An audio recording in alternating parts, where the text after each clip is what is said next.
সমন্বয়করা কেন জানি এই দাবি দাওয়ার থেকে দূরে সরে যায়। এই অভিযোগ সত্য যে সমন্বয়কের নাম বলে বা সমন্বয়ক সত্যি সত্যি ওরা বিভিন্ন দপ্তরে যায় এবং ওদেরকে ঠিকাদাররা এখন হায়ার করে। এখন ধরেন ইউনূস সরকার যদি কালকে ফেল করে, এটা কার ফেলিওর? আমি লিখতো নাই, ওদের তো ফেলিওর না, ফেলিওর হোল কান্ট্রির। এটা যদি আমরা সবাই মিলে একযোগে যদি ফিল না করি যে ভাই ইউনূস সরকারের ফেলিওর মানে আমার ফেলিওর, ওকে গালি দেওয়া মানে আমি গালি খাওয়া। ভাই ও তো সরকার চলে যাবে, কালকে যাক পরশু যাক এর পরের দিন যাক, কিন্তু তাকে যদি আমরা যদি পারপাসিভলি ফেল করাই, সহযোগিতা না করে যদি ফেল করাই, ব্লেম দিয়ে যদি ফেল করাই, তাহলে কিন্তু এই ফেলিওর আমাদের সবার। 80-90 বছর বয়স্ক যদি কেউ উপদেষ্টা হয় আছে, ওনার 2-3 মন্ত্রণালয়ের, উনি যেটি বলেছেন, হুম। আমি তো একজন নাগরিক হিসাবে বিএনপির থেকেই তো আশা করি যে ওনারা এরকম 2-3 জনের নাম বলে ওনারা দাবি করবেন যে ওনাদেরকে স্টেপ ডাউন করান, এখানে কর্মঠ লোক দেন, এখানে কাজ হচ্ছে না। আমি এই কারণে এটা এমফাসিস দিচ্ছি যে এটি তো বিএনপি, এটি তো জামাত, এটি তো রাজনৈতিক দল বলবে যে হুম। এখানে কাজ হচ্ছে না। এবং কাজ হচ্ছে না বললে বলে ক্ষান্ত হবেন না, কাজ হচ্ছে না, আমি প্রেসক্রিপশন দিব, এইটা করলে কাজ হবে, এই কাজগুলা আচ্ছা। করা হচ্ছে না। আর আমি যে আশঙ্কার কথা বলছি, স্কুল কলেজ দেখেন, সেলিম ভুঁইয়া সাহেব বলেছেন ওনাকে কিন্তু আরেক রাজনৈতিক দল নেতা 3 জনের জন্য সুপারিশ করেছেন। অর্থাৎ অর্থাৎ আমাদের এই স্কুল কমিটি, কলেজ কমিটি, মাদ্রাসা কমিটিগুলা কি প্রক্রিয়া হয়, এটা তো পরিষ্কার। আমার কথা হলো, যে যে এলাকায় যে যে কলেজগুলো আছে, সবচেয়ে সজ্জন ব্যক্তি হবে না? সবচেয়ে শিক্ষিত, শিক্ষার একটা ক্রাইটেরিয়া দিয়ে দিয়েছেন। এখানে এখানে একজন এই শুধু রাজনীতি করতে হবে, এই পোস্টগুলো পেতে হলে এই বন্দোবস্তের বেরিয়ে আমাদের আসতে হবে। আমাদের যতদিন এই বন্দোবস্তের বাইরে আমরা না আসবো, ততদিন যা হবার তাই হবে। যেটি আমি সমন্বয়কদেরকে বললাম যে সমন্বয়করা কেন জানি এই দাবি দাওয়ার থেকে দূরে সরে যায়। এই অভিযোগ সত্য যে সমন্বয়কের নাম বলে বা সমন্বয়ক সত্যি সত্যি ওরা বিভিন্ন দপ্তরে যায় এবং ওদেরকে ঠিকাদাররা এখন হায়ার করে hmm. For getting easy work. এবং তাদের আগের বিলগুলো পাওয়ার জন্য রাজনৈতিক দলকে হায়ার করে, ওদেরকেও হায়ার করে। অর্থাৎ আমার একটা জাতি এখন নষ্ট হয়ে যাচ্ছে। আমার জাতিকে চরিত্র হনন করতেছে ওই কালো টাকার মালিক যারা, তারা তারা একদিকে বড় রাজনৈতিক দল যাদেরকে মানুষ, তারাও ক্ষমতায় যাবে ভাবতেছে, মানুষও ভাবতেছে তারা ক্ষমতায় যাবে বা দায়িত্বে যাবে, তাদের চরিত্র হনন হচ্ছে। ইভেন সমন্বয়ক যারা যে স্পিরিট নিয়ে আন্দোলন সংগ্রামী ছিল, তাদেরকেও পারচেজ করায় ব্যস্ত রয়েছে। এখন হুম। আমার কথা হলো, বড় দলগুলো এগুলা বন্ধ করার জন্য কি কোনো ব্যবস্থা নিচ্ছে? এগুলা বন্ধ করার জন্য কি কোনো কর্মসূচি নিচ্ছে? এগুলো বন্ধ করার জন্য কি কোনো প্রেসক্রিপশন দিচ্ছে না। অর্থাৎ আমাদের আশঙ্কার জায়গা সিটিজেন হিসাবে, যে আমরা কি তথই বসে, আমরা কি আগের বন্দোবস্তে, আমরা কি যেই যেই কেন্দ্রে যেই যে জোরদার যার দখলে জোর বেশি, সে দখল করে নেবে, মানুষ ভোট দিতে পারবে না। এটি তো 53 বছরে হয়ে আসছে ভাইস ভার্সা। কোনো দল তো আর বলতে পারবে না যে আমি অ্যাঞ্জেল, আমি ধোয়া তুলসী পাতা, আমার সময় নির্বাচন এমন সুন্দর হয়েছে যে মানুষ কাতারে কাতারে গিয়ে লাখে লাখে মানুষ ভোট দিয়েছে, এরকম তো বলার কারো সুযোগ নেই।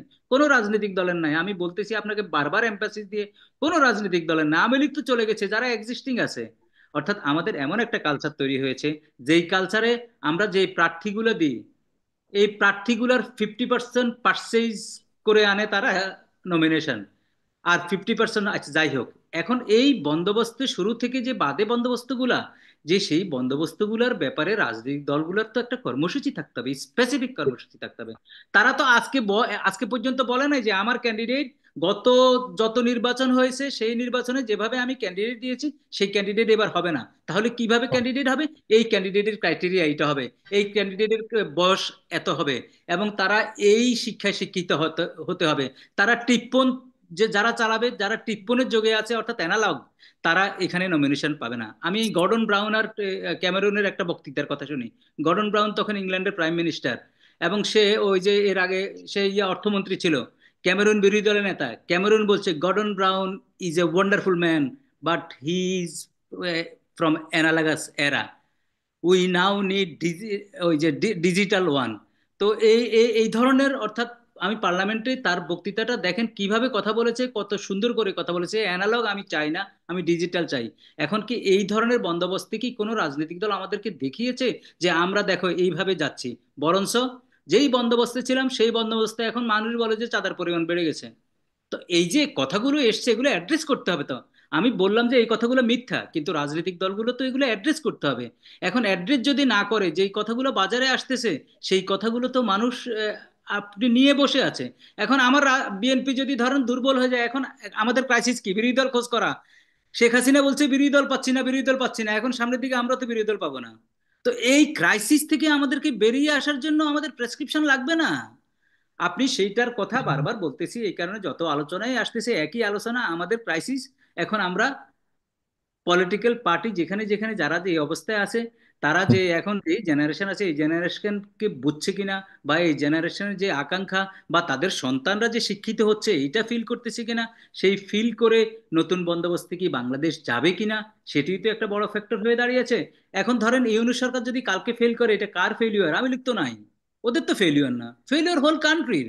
এটা যদি আমরা সবাই মিলে একযোগে যদি ফিল না করি যে ভাই ইউনূস সরকারের ফেলিওর মানে আমার ফেলিওর, ওকে গালি দেওয়া মানে আমি গালি খাওয়া, ভাই ও তো সরকার চলে যাবে, কালকে যাক পরশু যাক এর পরের দিন যাক, কিন্তু তাকে যদি আমরা যদি পারপাসিভলি ফেল করাই, সহযোগিতা না করে যদি ফেল করাই, ব্লেম দিয়ে যদি ফেল করাই, তাহলে কিন্তু এই ফেলিওর আমাদের সবার, হোল নেশনের, পুরা জাতির। এই ফেলিওরের দায়ভাগ কিন্তু আমি আপনি এই গ্রামের প্রান্তিক মানুষ বহন করতে হবে, তাদের ভোগ করতে হবে।